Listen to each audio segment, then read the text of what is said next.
Turkish police have raided 44 companies and are seeking the arrest of 120 company executives, as part of the investigation into last month's failed coup, state media report. The companies in Istanbul targeted by prosecutors are suspected of channeling funds to the movement of US-based cleric Fethullah Gulen.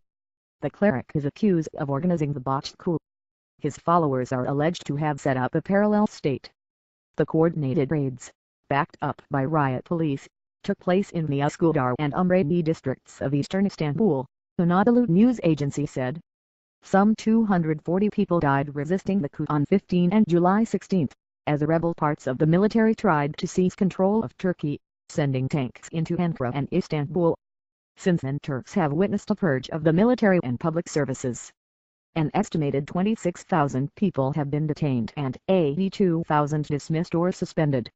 On Monday, police raided 3 Istanbul courthouses searching for 173 judicial officials. President Recep Tayyip Erdogan vowed earlier this month to root out businesses, schools and charities linked to Fethullah Gulen, which he labeled nests of terrorism. But, he said, it was in the business world that the roots of Gulenism were strongest. We will cut off all business links, all revenues of Gulen-linked business. We are not going to show anyone any mercy, he said. Turkey recovers from traumatic night. It was a night of horror, but we weren't scared for our lives, we were scared for our nation, says Rabsa Kavakasiagan, an MP with the governing Alaska Party, as we tour the destruction in Parliament. But this was the day we would defend our democracy. It brought the Turkish people together in solidarity. It was our liberation war. Pride and fear in Turkey, the month after the botched coup in pictures, battle on Bosphorus Bridge. Turkish editor resigns after coup. Mr. Gulen, 75, lives in self-imposed exile in the U.S. state of Pennsylvania and denies involvement in the botched coup. However, the Turkish authorities are seeking his extradition. One factor that may dissuade the U.S. authorities from extraditing him is that the Turkish parliament is expected to consider bringing back the death penalty.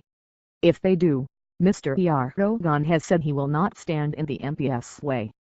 Any purge of business in Turkey risks alienating foreign investors.